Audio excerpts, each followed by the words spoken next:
Welcome back to the Lords of Lore Podcast Network. I'm Matt. I'm Luca. I'm Will. And we are the Lords of Lore, the podcast for all things fantasy and sci-fi nerddom. And this is our Wheel of Time show, where we review the episodes that come out of Amazon Prime's Wheel of Time bars. And we are doing episode 4 today. So let's just get right into it. I just want you guys general thoughts. What you thought about this episode while watching. I'll start with you there, Luca. This is my favorite episode so far. I feel like the show is getting better and better with each episode. I feel like this one had it had things happen, but it also took its time with the characters, and I feel like the scene sort of flowed one through the other a lot better than the first 3. So favorite episode so far, personally. Nice. Yeah, same thing, pretty much.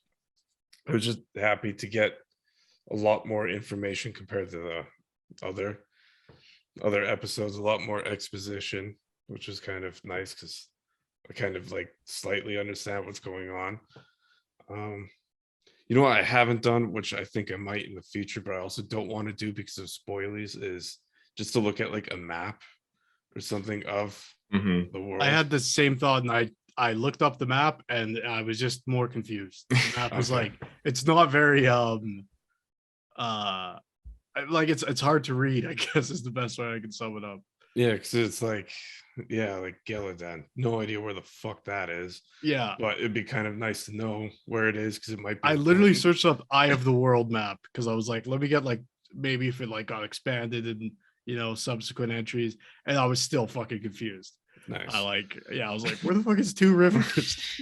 Yeah, But where's this Two Rivers and what's I was able to find it, and like I thought Shadar Lagoth would be like a big fucking icon on it. It was like tiny. I was like, holy shit. yeah, and everyone keeps talking about going east, but it's just like, yeah, I don't know. Like how far east, man? Okay, have you guys rewatched the first 3 episodes at all? No. I haven't. Okay, so just a little behind the scenes here. The last time we recorded our episodes 1 through 3, we recorded it at a later time, obviously because we wanted to get it out on the day of, but we had to watch 3 hours worth of content, so we recorded it at like 10 p.m., which is pretty late for us. And I just feel like I was in a crabby mood because some of my complaints about the first 3 episodes, I rewatched them with my girlfriend, and I was like, man, this show rocks. Like, I don't know what was wrong with me. I was just like complaining, but the second viewing of the first 3 episodes, I liked a lot. And then I watched this on my lunch break at work, and I love this episode. I thought it was sick. There's a lot of things I loved about it. So yeah, let's start to go. Basically, the storylines we're dealing with here is obviously we got the introduction of the Logan character. Then we have everything that's going on with Moraine and the other Aes Sedai, Matt and Rand on their sort of adventure, and then Egwene and Perrin with the folk of the Leaf. I forget what they're actually called. The Tinkerers. Yeah. Let's get you guys' initial thoughts on the introduction of Logain via that I guess like flashback scene. Yeah, that's quick side note. That's another thing I'd like to have a little bit more fleshed out, is like the time between all of this stuff that's happening, because like with that intro of Logan, I just assumed that happened like years prior. So yeah, I don't know. I don't know, I almost feel like it's irrelevant. Like I think it was like a few months before, based off like in the first episode they're like there's a war going on in this place. Because like my automatic assumption when it comes to like jumping between scenes like that and you're not exactly sure, I always like factor in like distance and time and like communication. So I just like assume that whenever something happens like with one character in a different place and it shows them like later on, like I always assume it's like 6 months to a year minimum, just because of people don't have cell phones and planes and shit. So yeah. But it'd be like, I don't know, like the way I felt it when I watched it, it was like it seemed like it happened like years prior or something, and I don't know. Yeah, I think it was anywhere from like a year to like a few months prior. Yeah. What'd you think about the scene itself? I thought it was cool. I liked some of like the costumes as well. like for like the king, like it kind of looked like very like it looked like Byzantine kind of, which I Yeah, thought yeah, was yeah. like kind of cool, like a different flavor as opposed to just like the regular stuff we see in fantasy. Um, yeah, it was kind of strange. Still don't really know what was going on with that. I suggest I won't get into spoilies, but I spoiled myself. Don't watch the scene if you if you watch it on subtitles because it notes a few characters that they haven't introduced yet formally. So yeah, even though this is spoily free, or no, this is spoily, intentionally spoiled. Don't spoil yourself any further. Right. Yeah, like almost like the subtitles are too thorough. Yeah, because like Yeah. it like showed like a character and it had like what they were saying, and I was like, what the fuck? So yeah, so it was like they had, like I said, they haven't formally introduced him yet. Oh, I think I know exactly who you're talking or what. Yeah. Okay. It was the voices. Mm-hmm. Yeah. Yeah. Yeah. So I So, was like, who's that?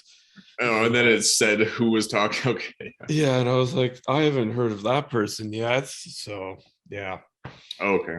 But like I thought it was kind of cool. I still don't really know like why he was like Logan was attacking the place. I don't know. He's just yeah, like it'd be nice to have like an episode of like a backstory on him in the future. I think would be cool. Yeah. I really like that intro scene. I thought it was super captivating for like the start of the episode. I was just like drawn in. I think this was the episode that like made me be like, yeah, I'm gonna love this show. Mhm. Like this is gonna be a great show. Yeah, that intro scene was great.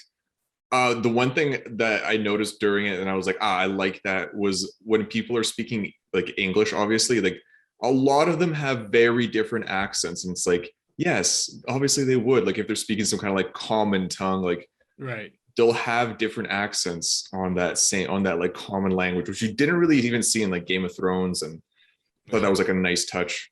It makes the world feel a lot broader and more lived in, and like it has many different cultures and peoples, which this book series I know is very well known for.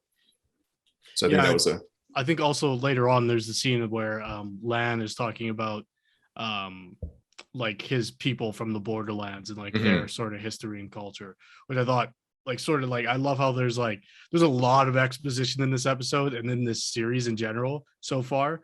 I saw one review that said it was a world of world building. It's like, yeah, it's pretty accurate. But as like a diehard fantasy fan, I'm like, give me all those juicy little tidbits. Yeah. Story. Yeah, no, the Logain scene I thought was really cool. Even just the visual of his weave being like black and like corrupted. And then obviously when we get the I don't even know what you call them, like the silhouettes, the whisperers with the subtitled names, yes. yeah, be very careful. Yeah, I thought that was super sick. But immediately I was rewatching again. I rewatched episode 3 with the Gleeman, and I was like really paying attention to his song the second time around. And my girlfriend likes to watch things with subtitles on, so I was actually reading the lyrics, and I was like, who's this song about?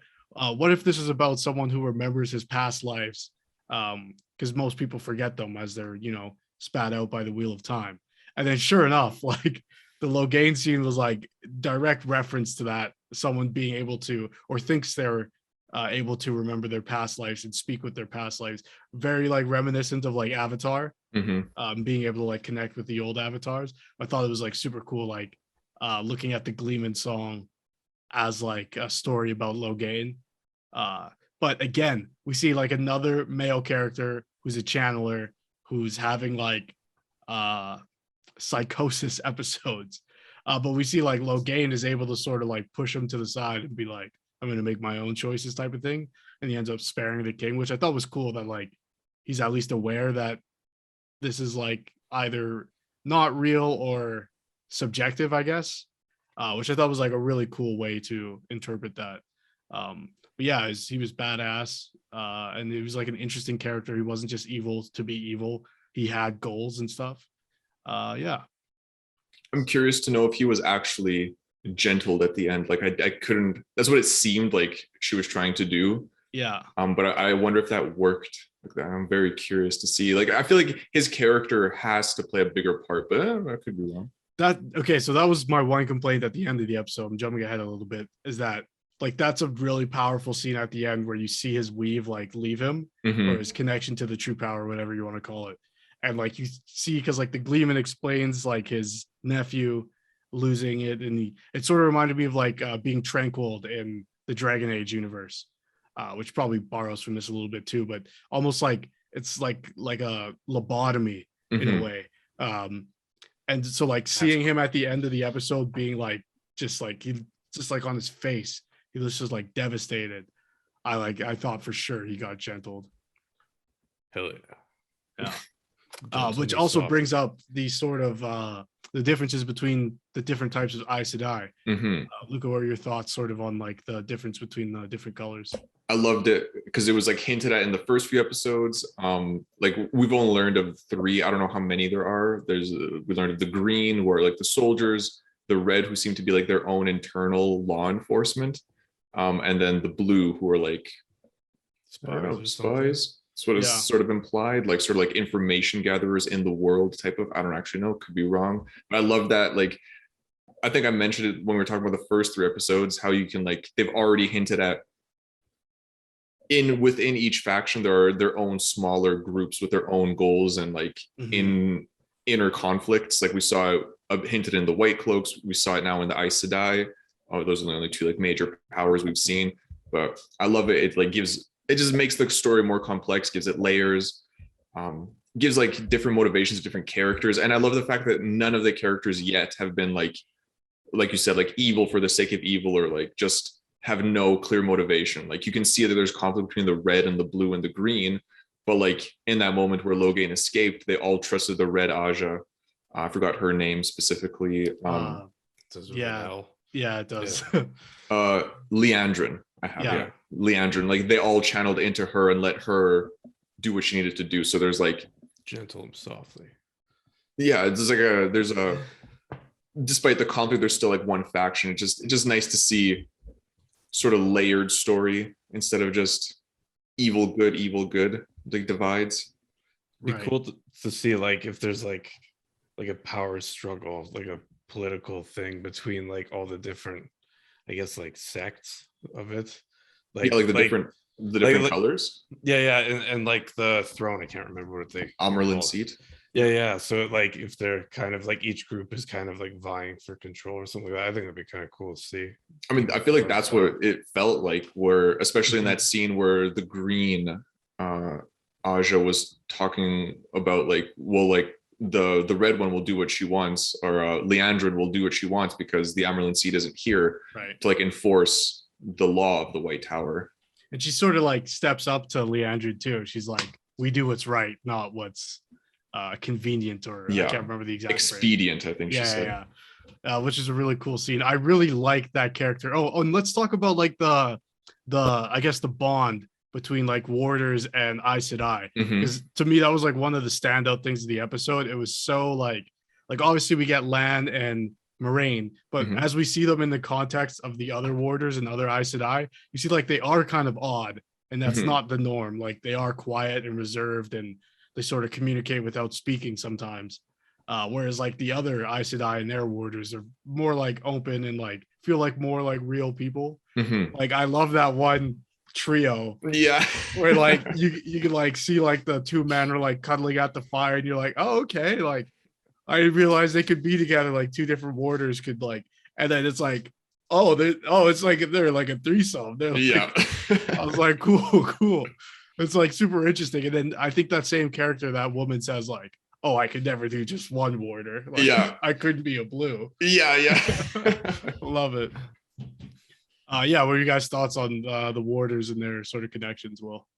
I kind of want to learn more about like, because like that made me interested. Like what made me think of was like Rand's father and like his sort of like where's his Aes Sedai was like what was going on, like in like if they had like if she had like died or whatever, because like that seems like with like that link that they have, and when they lose that link it's like seems super like devastating, really. And then so like yeah, I'm curious to know about Rand's father history. Wait, so did in the show, like, Mhm.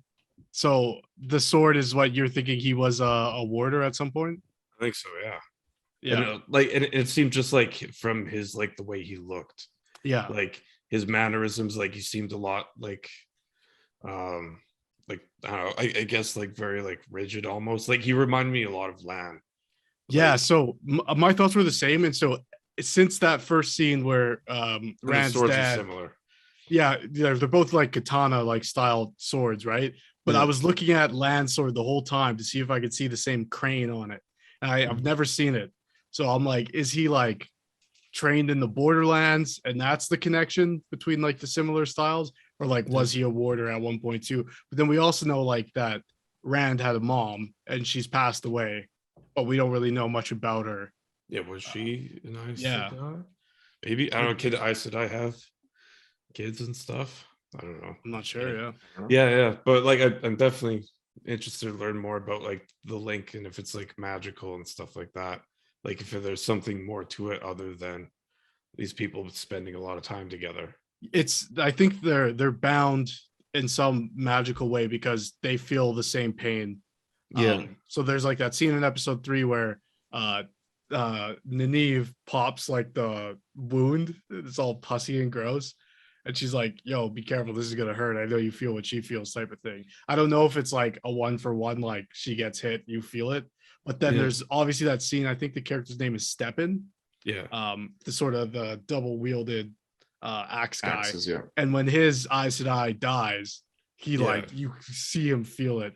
It reminded me of like Yoda Order 66, like feeling all the Jedi die. Yeah. There was another scene that hinted at it when Moraine and Lan were alone, and he says like, "You always get emotional when I drink." Yeah. So like that would be wild. Yeah. No, it reminded me a lot of like from like the Inheritance series, like Aragon and stuff. Because when a person's dragon dies, they like basically just go insane because of like the link is broken. But it's like a magical bond. So like I'm curious to learn more about that. I guess and like how people are selected and stuff too. Yeah. And like also one thing I was wondering is like, are there weapons like made out of like a special material or something? Because it kind of seemed shiny. Thank you for bringing up the weapons, man. Like Steppen's axes looked terrible. Oh, you think so? I think so. They had no weight to them. Some Spirit of Halloween. I noticed what you were talking about, Matt. Like the sound, right? The sounds, like every time he swings them, it's like, what is he cutting? Yeah, it's a little bit too dramatic. The sounds, like I get like all fantasy movies do it, TV shows, like, but in this show for whatever reason they just seem like a little bit too. They seemed a little bit big too, just like proportionally. Like, it's like they were so big and shiny with no weight to them. It was like I hated it. I hated them. That's why I thought maybe they had like a special material or something, like they're be made at the Warder Tower or whatever. It's just something about axes. Like they need to seem heavy. Like the sword is almost passable. Like Lan's sword looks like it has no weight to it, but it's a sword. It's a katana. Right? Like it should be light, but the axe is like two chunky axes to be like swinging them like around. The handles like that. I don't know. Yeah, that's just like then we see like the handle like impaled at the end. Yeah, right? Like, yeah. So that again, he couldn't even fit his hands around the handle. Black. That's the second weapon or the third weapon in the show that I've been like, oh, that's not a great job. Starting with Matt's dagger, and now so but the second time I watched the third episode, the dagger didn't bother me at all. Okay. Even though you pointed out like it was like, you know, the jewel red. Though. Yeah, like didn't care. See, the issue I have with the jewel is the same issue I have with the dark one, who looks awful. Looked awful in this episode too. In that one scene in the dream, just terrible. Like not scary at all. Which is wild to me because the eyeless ones look pretty good. They do, yeah. The dark, what are they called? The fades. Fades, yeah. They look good. Yeah. They look pretty good. And like I don't understand how that's like a different, like I don't know why one would be harder than the other, but I'm guessing like the fades are practical, right? Yeah. Because it's just like a mask. Yeah. The I mean, teeth they're just when they taping scream is some probably CGI, but the dark one must be completely CGI Yeah. because it fucking looks like it. like you ever see like it was like an X-Files creature. That's what it looked like. Yeah. That Like- early 2000 CGI, like Smallville, man. Mhm. Yeah. It's just not scary. Like they could have just done more with it because the Trollocs look good too. Like there's been a few creatures that look good. Except when they run. Yeah. Yeah, the running still. Even when I watched it back, I was like, the running's still rough. I stand by that comment. Yeah, I don't know. The dark one is really bad. I kind of like chuckle every time I see him come on because yeah, he just looks comical to me. Like Yeah, I stopped oh. caring. In this episode, I was just like, it is what it is. Yeah, like it didn't throw me out of it. I was just like, okay, that was not good, but let's just move on. Like, But I don't know. here's I the could one handle thing him. that I actually do like about it is because the CGI is so bad, it actually seeing him is jarring every time. I'm like, yo, what the fuck? So I'm a little bit spooked out. I'm like, oh my god, the CGI is so bad. He's disgusted, not terrified, just disgusted. Yeah. What the And the fuck is dream that? sequences were fucked in this episode. Mhm. When we see like Layla talking, like she's like taunting parents. She's like, I know, type of thing, because he hasn't told anybody. yeah. Yeah, it's super sad. Anyways, we were talking about Matt's dagger. Let's talk about Matt in this episode. Mhm. Oh I my God. chuckled when he did that. Yeah, Oh. that ruined the scene for me. Okay, well, so we start off, and obviously they're traveling now with the Gleeman. They don't trust him. I thought there was like a really sort of like not meta, but like smart thing of Rand to say, like maybe he just killed her because he wants it for himself. He's taking us to the Dark One type of thing, which I thought was like super cool. Maybe he is the Fade. Yeah, maybe he is. But in this episode, I am just doubling down on how much I love the Gleeman as a character. Such a cool, like just well written. The sort of purpose he serves in this world, like as he describes it, like people with a knowledge of the past are like dangerous Mhm. and like important to have around type of thing. What do you guys think of like Matt and Rand, their story in this episode? I really like their scenes. Like Mhm. I was a little disappointed there wasn't more, but I feel like that just it'll come. Like I enjoyed their dynamic as like the friendship they have, and then with the Gleeman too, like it just makes an interesting trio. Matt is clearly, dealing with something. We saw like the shadows around him going like into his Terrifying. mouth, like yep, super gross. Do you guys think he killed that family? I No. don't, No. but I don't know. That was my first thought until we saw the fade there. Or Yeah. like then I was like, oh, okay, it probably did it. Yeah. Yeah, but the only thing that threw me off was like because like the kid got schmirked in the back, but it looked like she was running towards the house. So like Yeah.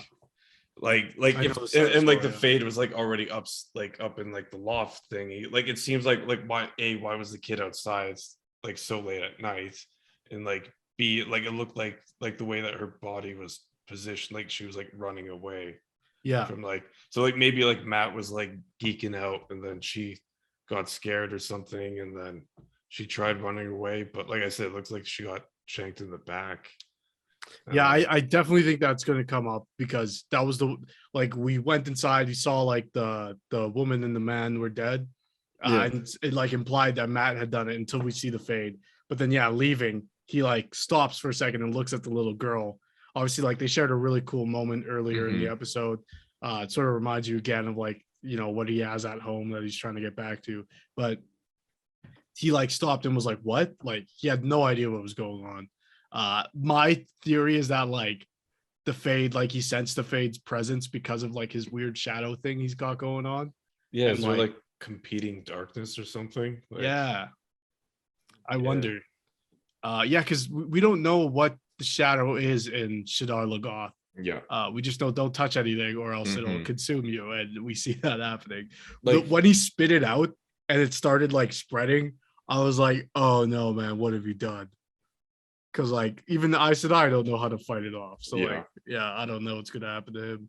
Like Mm. it almost seems like more like organic compared to like I guess the Dark One's darkness. Yeah. Like, that's the way I was kind of viewing it. Like it Yeah. seems like it's like an infection kind of. It's like a black pudding, dude. Like, Yeah. but it feels like Throwing it's up like all a over the place. natural thing. It's like a virus. It's like a Yeah. infectious disease type of thing. Super gross. Mhm. But I didn't see any blood on the dagger though. That was the other thing. Oh, good call. Yeah, because we obviously saw it clearly shine when he was Right. doing that. Now when he did that, I was like, "What the fuck?" Okay, my one thing, like, it was a weird position, but I was like, it sort of sold the fact like the dagger was like leading him. Yeah. Yeah. It was like an unnatural enough position to be like, okay, this is Yeah. like something's controlling him, you know. Like the starter card chanting dudes with their hand positions and stuff. Creepy. Yeah.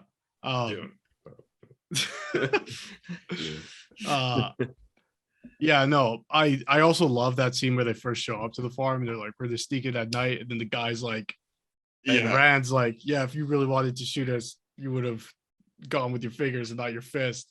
And if I didn't want to kill you, I wouldn't have mentioned it. The guy's like, yeah, these guys are not too bad. I love how he, even after that, he defers to his wife. Yeah. He's like, what do you think? And she's like behind them with the bow. So is the kid. I was like, damn.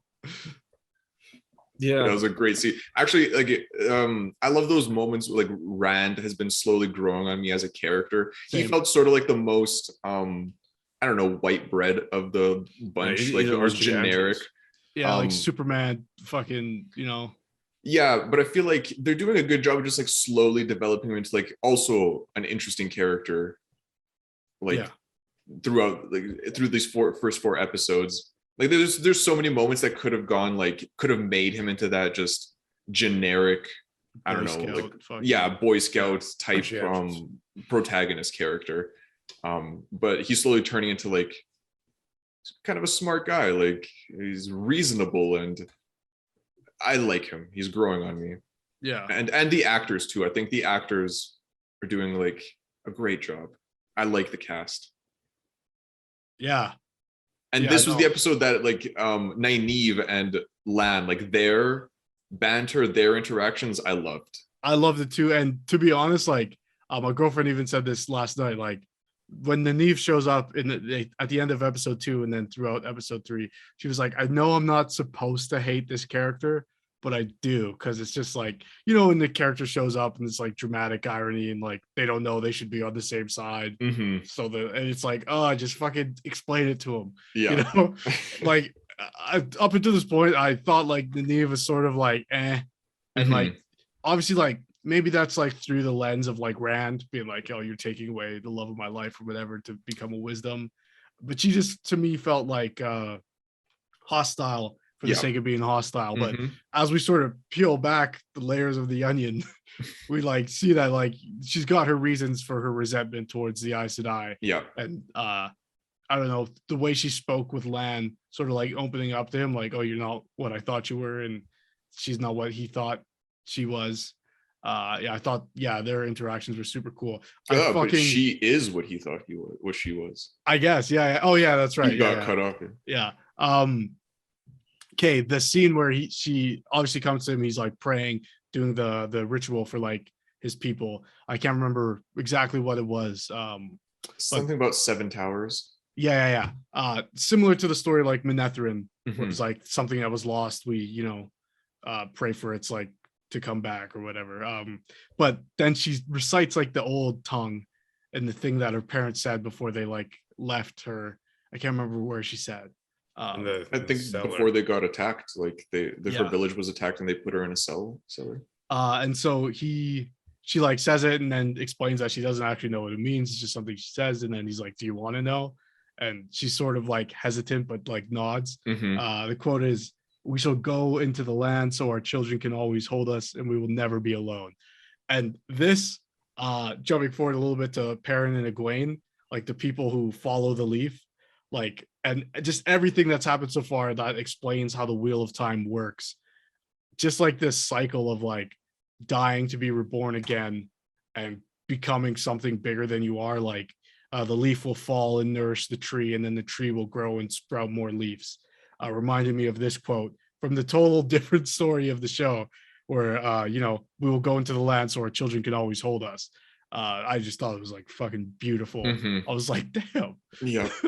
got me emotional. And then it turns out that's what King Aemon says to his wife, the queen, before he goes to fight the unwinnable battle thing. So like, just like there is a lot of exposition, but it all ties back and sort of like serves a purpose that I'm like fucking okay with it. Yeah. No, I agree completely. And those are the scenes that make you appreciate the fact that they're like, those are scenes that actually show you that I think the people making the show love the books. Yeah.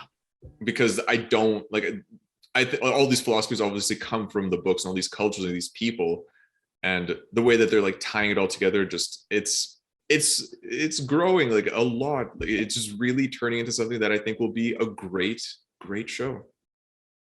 Will, thoughts? If you say so. Okay. Yeah, let's move on to Perrin and Egwene then. What were you guys' thoughts? We'll start with you here, Will. What were your thoughts sort of on this faction of people? You know, Perrin sort of a little bit mistrusting of them. What were your thoughts? Well, number one, I have a feeling that they're all going to die. So we haven't seen a fade chasing up on them yet.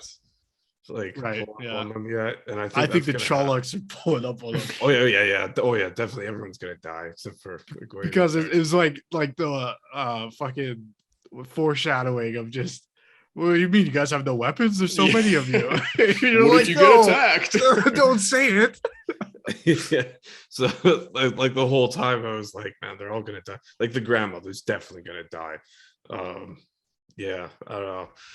It seems like she kind of served her purpose for the story, almost like within the conversation. Her story was heartbreaking too. Like, yeah, I'm not doing this for my people. I'm not doing it for me. I'm doing it for my daughter who I lost, so that when she's reborn by the wheel of time, the world will be better. I was like, what the fuck, man? Shit fucking hurts.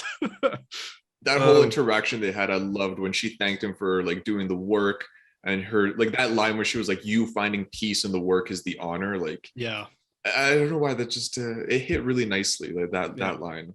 But they're all gonna die. Yeah, I don't know. Like I said, like this is why I kind of would like to see like a map, like Game of Thrones, like how they did it in their intro, just because like it seems like a lot of like the area, like there's no like major like kingdoms or something like that are like enforcing, I guess, like order and control. Really, like it almost seems like it's just like city states whenever they refer to some sort of place, because like I was kind of wondering like why are like there bandits out there, like why is this family like feeling unsafe enough to like have like a kid use a bow to like possibly murder someone, you know what I mean? Like I'm kind of like curious to see like more like where are these like, I guess, like kingdoms, I guess yeah, like, because I guess apart from the White Cloaks, we haven't seen like a army, like a Mhm. well, I guess now we've seen Logain's army, but even that, like based off the way they were dressed, were like not really like a They seem to be cohesive recruits unit. from that one country he subjugated, right. yeah, and their king died in that battle, I think, right? and like Yeah. yeah, and like when they like roll up like on the end, like it was kind of like why, like there's obviously no like major kingdoms because they wouldn't be allowing such a group to like move around like in force in their area, and like there's like yeah, like it seems like nobody's really doing anything about the Trollocs. I think just this moment of the story, we start in Two Rivers, which seems to be like a back country type of town, and then Yeah. they're just in these like territories that aren't. I think once we get to the White Tower, which we Yeah. seem to be like building towards, I think that'll be the first major faction they introduce, considering how important it is. And then once we get the first major faction, I think we'll start seeing more. I mean, I'm sure there has to be kingdoms. We've heard of like even something like the Aiel, and we know nothing about them. Right. So there is like other peoples and cultures. I mean, right now they're like the Tinkers. They're a traveling group. They're always in the wilds, and like Rand is also traveling the backcountry roads, and Yeah. the only group that's sort of going towards civilization is or was the Aes Sedai. So Yeah. I think the introduction of the White Tower will begin like the major world. Plus, I mean, remember this is 14 books, and we're in season 1, so it's like probably like the first half of the first book Yeah, that we're in right now. yeah. Yeah. Yeah. But I mean, like, yeah, it'd also be like nice to see like whereas like Gallatin. I mean, it will be. I'm fine with just them just letting it marinate. Like, Yeah, just it take goes slow. back to what we were talking about on our main show, Luca. Like, you know, when you homebrew universe, you think of like the whole thing, but you should really start small and build out where it makes sense. I feel like I'm enjoying the small, and the characters have gone to like a lot of length that anytime they interact with someone from Two Rivers, they go, oh, like you've came all this way, like from the mountains of mist to like, you know, where you think the whole world doesn't apply to you type of thing. Yeah. So, and I also think the fact that we're in these small groups lets us really like intimately get to know the characters. And then once we're familiar with them and we understand the characters, then throwing them into like the larger factions will be a lot more interesting than getting to know them through the eyes of like the interactions of those factions. right. Yeah, I guess, but I think like what I mean is more like are there like countries here? Like are there, I don't know, like I said, it just seems like weird for it just, I mean, we've already mentioned how much exposition and world building there is. Imagine being like, okay, now I'm going to teach you about all the countries and the capital cities and the kings. And when I looked at the map, the distance traveled that, you know, these 4 episodes have traveled so far is so small. Like I was squinting to see like, oh, that's Two Rivers, and holy shit, that's where we are. It's very small. So like there's a whole world, and that it's taken this long. Like I think at one point Nynaeve says to Lam, like, you took us like a day and a half the wrong direction type of thing. And like there's still like that distance is like trivial in terms of the map. Yeah, let's talk about the end of the episode before we start to wrap up here. So obviously we got like the big fight between Logain's forces and the Aes Sedai. Super fucking cool. Seeing the Aes Sedai and the Green Aes Sedai for that matter, who are focused on I guess war or like combat. It was cool to see them in action with their 2 warders. That threesome of Aes Sedai, those guys were kicking ass.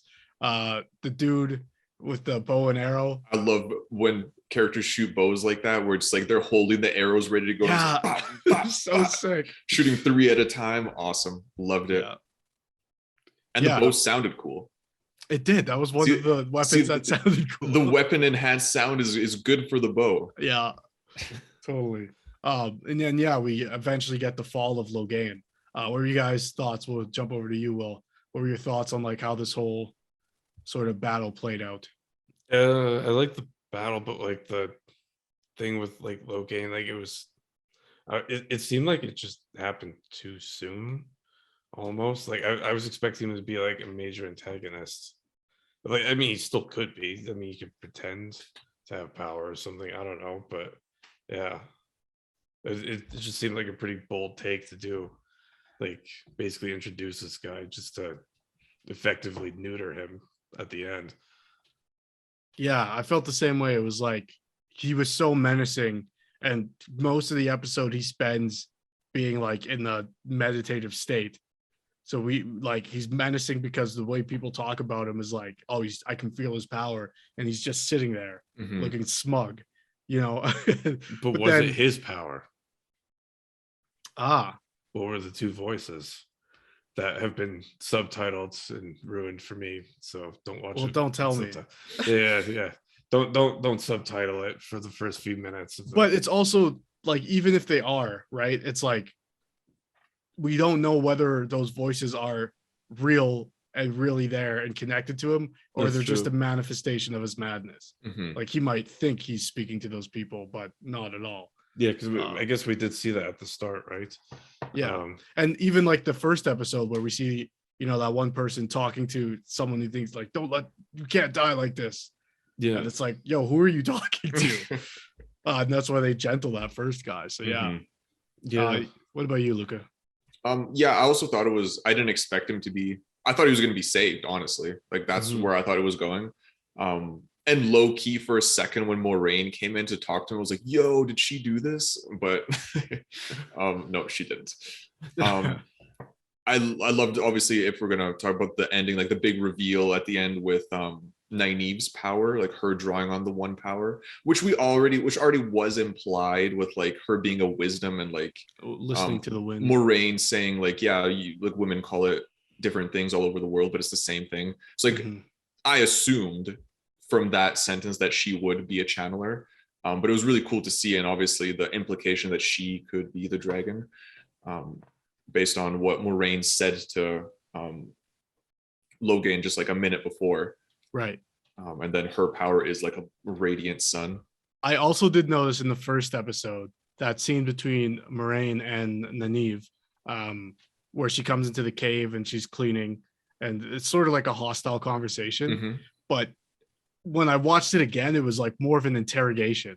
Like she's trying to like get information from Nynaeve about who Nynaeve is, Mm-hmm. to see if she's fits the description of the prophecy. Right. So she's like, "Oh, how long have you had that braid? What, like 5 years?" Right. Or like 1 or 2 years. And then he was like, "No, I've had it for 5." "Oh, so that means you're like 25?" And she's like, ruling her out of someone I have to be interested in. Mm-hmm. But as this scene showed, like maybe not. And the girl from the village, the dark friend from the village, is like, "I see all 5 of you." And Matt was Yeah. like, "5? What the fuck are you talking about?" So maybe Nynaeve is the 5th person and is the dragon. I don't think so. You don't think so? No.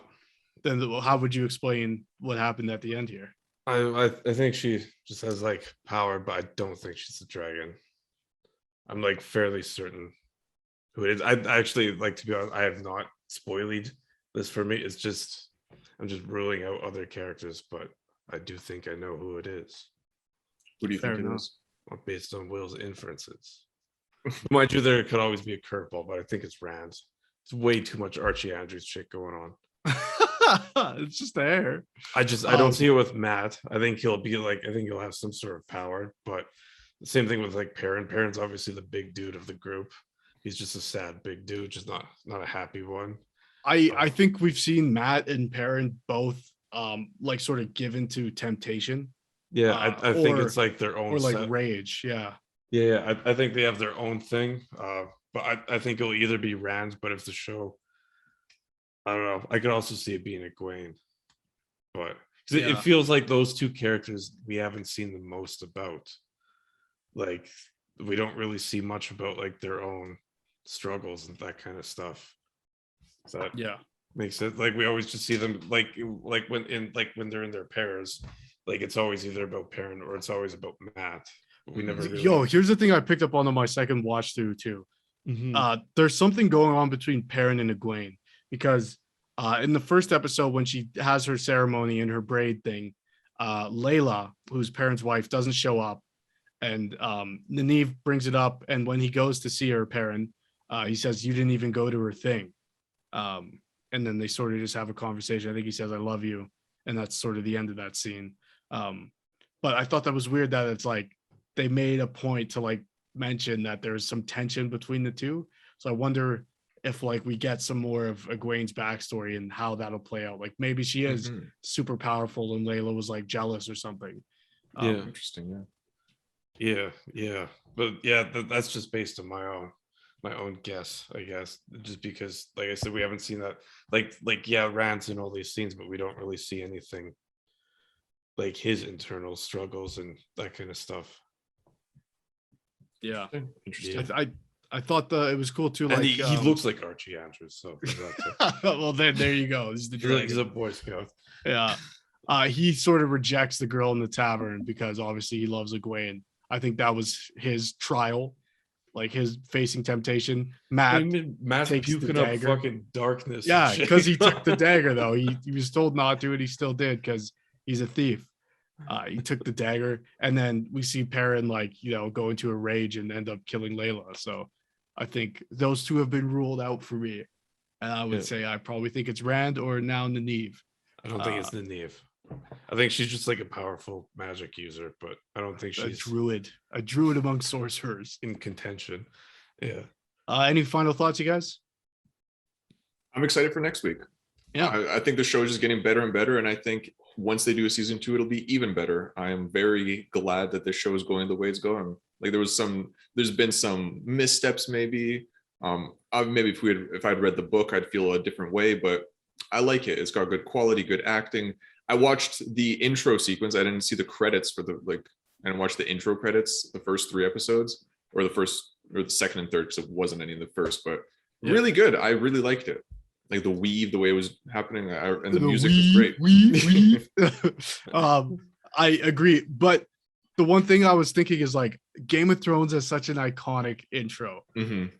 and I think it's because of the music, Yeah. combined with like the pop-ups. Mm-hmm. But this intro music was so like low key, and Yeah. I love the cinematic, but I was like, man, this needs to be like more intense. It doesn't have like a theme, really, Yeah. like a musical theme that kind of like when you hear, you're like, yes, that's the Wheel of Time. Exactly. But I loved the visual, like especially how the weave of the different dresses of the Aes Sedai weave into each other like in the middle and then turn into the wheel. Super cool. It's super cool. People were saying Nynaeve with her braids, sort of from the explosion. Yeah. She looked like the green Aes Sedai in the weave in the intro. True. That was a cool scene with her braids all in the air, like because of the power. Super cool. Yeah, I don't know. The intro is kind of meh. I'm not gonna lie, I skipped it through halfway through. I skipped it the first time I think it came up, but then when I watched the 3rd episode, I was like, damn, this is sick. Yeah, I didn't feel like getting up to skip it because I was watching on my computer, like connected to my TV, and I was like, I'm not getting up to press skip. And then I watched, I was like, okay, wow, I like this. This is good. So yeah, I'm excited for next week. Great show. I'm glad it's going well. Yeah, I second that. And Will thirds it, I say. Yeah. Anyways, definitely. Sorry, no, go ahead. Episode thus far. Excellent. So that'll do it for our review here, episode 4 of The Wheel of Time. We do a main show on this podcast network, on this YouTube channel, on this podcast feed, the Lords of Lore podcast. You can check us talking about niche fantasy things that we want to talk about that week. And you can also catch us playing some D&D and doing some book reviews and doing some interviews with people. So check all that out. Like the video, subscribe to the channel, comment and let us know what you think, and all that fun stuff. As always, I'm Matt. I'm Luca. And Will. And we are the Lords of Lore.